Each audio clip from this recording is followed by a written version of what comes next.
করিম দিনহীন কোন পথে যাইতাম, আগে কি সুন্দর দিন কাটাই। হ্যালো ভিউয়ার্স, শুরুতে ইনফোহান্টারের পক্ষ থেকে আমি সাকিব আপনাদের সবাইকে জানাচ্ছি স্বাগতম। আমি এখন আছি হচ্ছে ধীরাইয়ে, আর ধীরাই থেকে আমি যাচ্ছি ধলে। ধল যেখানে হচ্ছে শাহ আব্দুল করিম, যিনি হচ্ছেন এই সিলেট অঞ্চলের বাউল সম্রাট যাকে বলা হয়ে থাকে, সেই শাহ আব্দুল করিম, তারই বাড়িতে যাচ্ছি ধলে। ধীরাই থেকে ধলে যাওয়াটাই একটা অন্যরকম একটা জায়গা। আমার কাছে মনে হচ্ছে যে আমি আব্দুল করিমের বাড়িতে যে যাচ্ছি, আমার মধ্যে অন্যরকম একটা ফিলিংসের কাজ করছে, যেটি আসলে আমি বোঝাতে পারবো না। আর আব্দুল করিম যিনি হচ্ছেন এই সিলেট অঞ্চলের বাউল গানের সম্রাট বলা হয়ে থাকে, সেই বাউল সম্রাট শাহ আব্দুল করিমের বাড়িতে আমি এখন যাব, গিয়ে তার সব কিছু দেখবো এবং আপনাদেরকেও দেখাবো।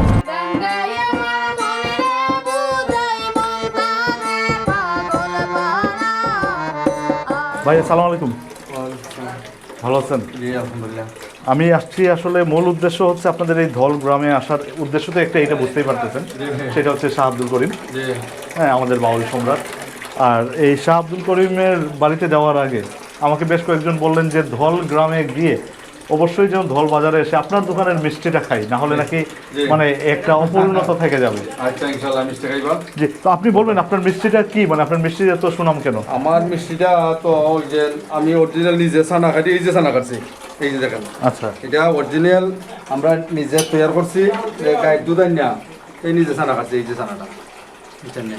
এটা তুলমো, এটা তুলে নিজে সম্পূর্ণ মানে নিজের বুঝছেন না। মানে আপনার এই যে গরুর যে দুধটা, ওইটাও কি আপনার নিজস্ব গরু না, নাকি? গরুটা মনে করেন আমার যে দুধাল আছে 3 জন বা 4 জন, এরা ওই এলাকা থেকে বিভিন্ন এলাকা থেকে টুকাই টুকাই টুকাই কলচি বইয়া বইয়া বইয়া নিয়ে আমারে দেয় বুঝছেন না। কিন্তু আমার মিষ্টি তো বিভিন্ন এলাকার ঢাকা, হ্যাঁ আমি শুনছি সুনামগঞ্জ অঞ্চলের সবচেয়ে প্রসিদ্ধ দোকান হচ্ছে এই দল গ্রামের আপনার দোকানটা। এই যে মিষ্টি আমরা এই যে শিরার মধ্যে ছাড়ছি এখন, এই যে মিষ্টি গরম মিষ্টি কি গরম এখন সিদ্ধ করতেছি। এটা সিদ্ধ পরে এটা সময় দিব, একটু পানি দিব, পানি দিলে পরে ইনশাল্লাহ হয়। তো আপনারা এই মানে মিষ্টি মানে প্রতিদিন কি পরিমাণ তৈরি করেন?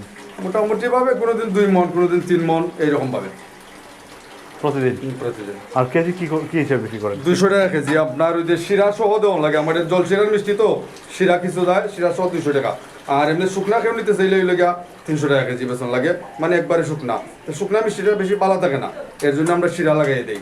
আপনাদের শাহ আব্দুল করিম, হ্যাঁ মানে এই এই শুধু এই সিলেট অঞ্চলের না, সারা বাংলাদেশের বাউল সম্রাট, ওনার সম্পর্কে কি বলবেন আপনারা? ওনার সম্বন্ধে তো মনে করেন এই মানে উনি তো আপনাদের গ্রামেরই, মানে এই ধল গ্রামের প্রতিভাটা তৈরি করছেন উনি। উনি যদিও শিক্ষিত না, লেখাপড়া করছেন না, কিন্তু ওনার যে অভিজ্ঞতা, এই অভিজ্ঞতার তুলনায় তাই অনেক দূরে এগিয়ে গেছে বুঝছেন। মানুষে ওনার যে জ্ঞান দ্বারাতে উনি অনেক বই লিখছেন, এই জন্য উনি ওনাকে অনেকেই ভালোবাসে, মানে সারা পৃথিবীর মানুষে এইভাবে।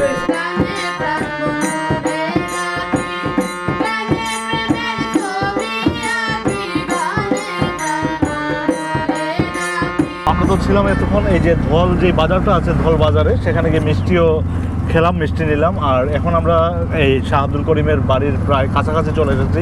ইকবাল ভাই বলছেন যে বাড়ির প্রায় সামনেই, আমরা এখন যাব সেখানে। আমি আসলে কি বলবো, আমি বিষয়টা মানে কিছুটা এক্সাইটেড, কারণ হচ্ছে তিনি হচ্ছেন বাংলাদেশের বাউল সম্রাট বলা হয়ে থাকে শাহ আব্দুল করিমকে, আর তার বাসায়, তার বাড়িতেই আমি যাচ্ছি, যার ফলে বিষয়টা আমার মধ্যে আসলে একটা অন্যরকম ভালো লাগার কাজ করছে। আমার নানার বাড়ি কেন, আমার আম্মারও নানার বাড়ি, আমার নানিরও নানার বাড়ি কেন, ওরে বাপ, যে আমার 3 নানার বাড়ি, মানে 4 জনের নানা বাড়ি এই জায়গায়।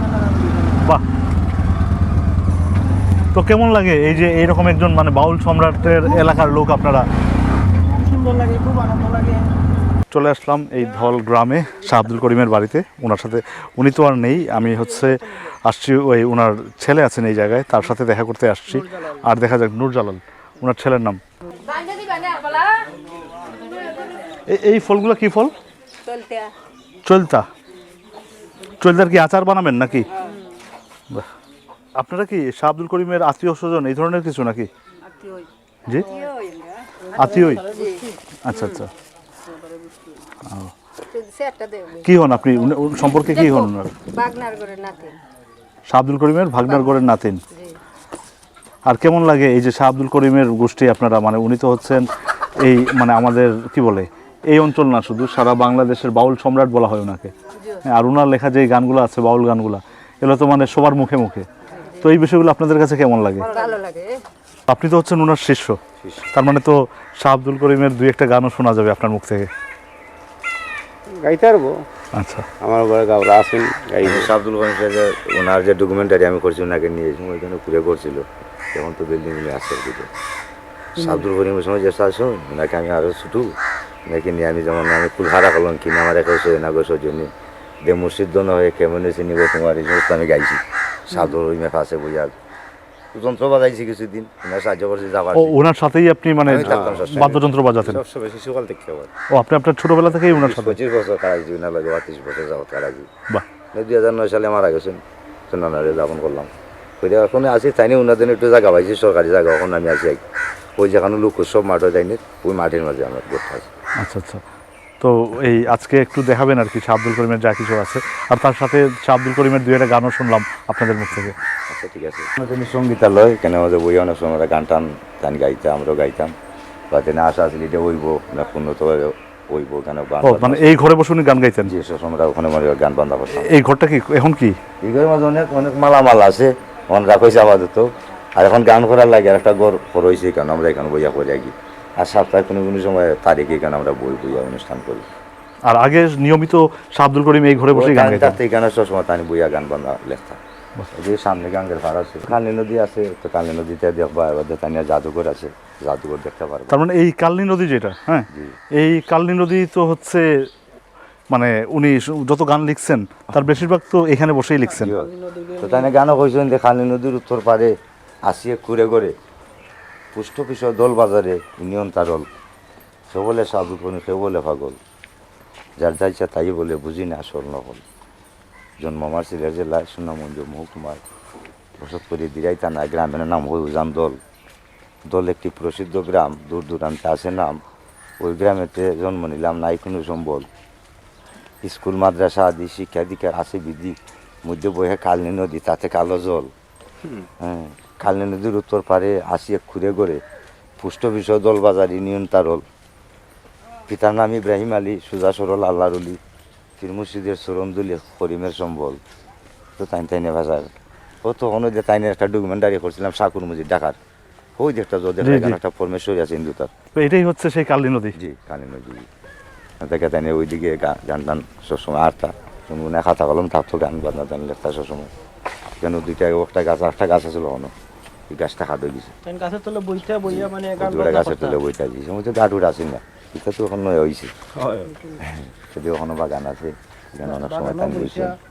আর আসলে এটা এমন একটা জায়গা, এমন একটা পরিবেশ, এখানে আসলে মানে মনে গান আসবেই, একটা মানে অন্যরকম একটা পরিবেশ। ও হ্যাঁ, অন্যরকম একটা ভাব আসে আর কি, মানে ভিতর থেকে একটা ভাব আসে। আগে কি সুন্দর দিন কাটাইতাম, গ্রামের নৌজওয়ান হিন্দু মুসলমান মিলিয়া ভাওলা গান গাটু গান গাইতাম।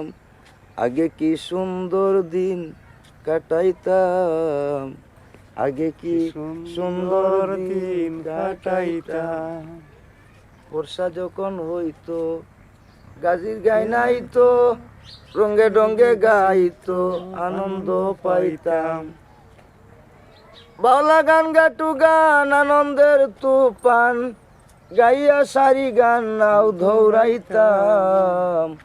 আগে কি সুন্দর দিন কাটাইতাম, আগে কি সুন্দর দিন কাটাইতাম। ওনার সাথে তো আপনি প্রায় বললেন যে ছোটবেলা থেকে। পরিবারও আমি আসলাম, আমার মা বাবা নাই, আমি আমার ছোটবেলায় আমার মা বাবা মারা গেছেন, উনি আমার খুব মায়া করতাম। ওনার পরিবারও আমি প্রায় 2009 সালে ওনার গর্তনি ওই একটু সংসার করে একটু দূরে থাকি আলাদা যে তাইনি করাই দিছেন, তাইনি পরিবার আমি আসলাম। এখন আমি আমার দায়িত্ব আছে, তাই তো দুই নাইট নাই। মানে আপনি হচ্ছেন ওনার পরিবারেরই একটা অংশ? জি জি, ওনার পরিবারে আমি ছিলাম। এটা মানে আমারও সৌভাগ্য যে দুইজনই আপনারা হচ্ছেন ওনার খুব কাছের শিষ্য, আর আপনাদের সাথে আমার দেখাটাও হয়ে গেল। তাই 3 বার নতুন গেছেন না? না, আমরা যদি আছে আমরা 3 বার গেছেন। হ্যাঁ, ওনার কোনো চাওয়া ছিল না? না, তাই তো আসলে পুরোটা করো। এখন হইতে হয়েছে 2-10 বছর আগে, আসতে তাই মানে কিচ্ছু চাইছেন না? জি না জি না, তো কইলাম তাই 3 বার গেলাম লন্ডন, তাই কইছেন আমার চান্স ফেরা লাগিয়েছেন হয়ে যাবে দেখবার লাগি, কারণ বিলাতের গান বালা লন্ডনে। এটাই হচ্ছে শাহ আব্দুল করিম স্মৃতি জাদুঘর, যেটি হচ্ছে মানে ওনার একটাই চাওয়া ছিল যে ওনার জন্য একটা জাদুঘর হয়, ওনার কিছু যে যা কিছু আছে তা দিয়ে যেন একটা জাদুঘর করে সাজানো হয়, এটাই ছিল ওনার একমাত্র চাওয়া। তো এই চাওয়াটাও মানে পূরণ হয়েছে আর কি। তো এটা হচ্ছে ওনার মাজার।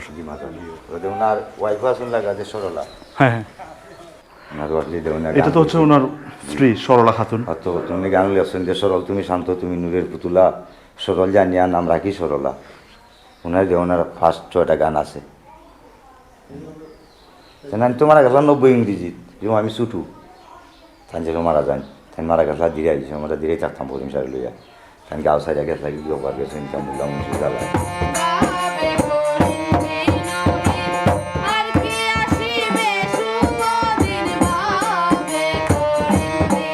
রুমটা যাবো কখন আগে বিষ্ণু নাজিল টাইনের।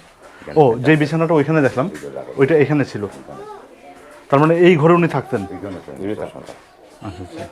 এটা তো পরে তাই হবে শেষ পয়সা এইটা করতে আসিল না, ছোট্ট একটা ঘর আসিল ঘরে নিচা তাই নইয়া মাইটা অপর আমার মানুষ আসলা মানে একেবারে কুড়ে ঘর ছিল। লেখেও গেছেন করে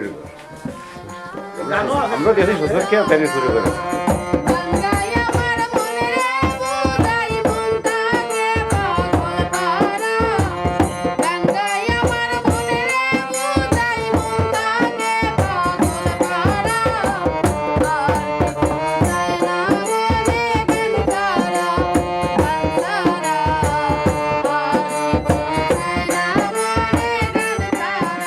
শাহ আব্দুল করিমকে নিয়ে কোনো কিছু বলার মতো দুঃসাহসও আমার নেই, কারণ হচ্ছে তিনি হয়তো নাই আজকে, কিন্তু তার যেই গানগুলো আছে, তার লেখা যেই গানগুলো আছে, এটা এই দুনিয়া যতদিন থাকবে ততদিনই থাকবে।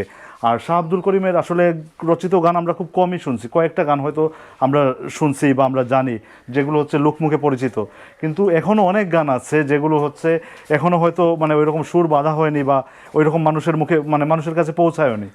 তো আমার আপনাদের কাছে অনুরোধ থাকবে তার বাকি গানগুলো যেন মানে আপনাদের মাধ্যমে মানে সবার কাছে পৌঁছায় আর কি।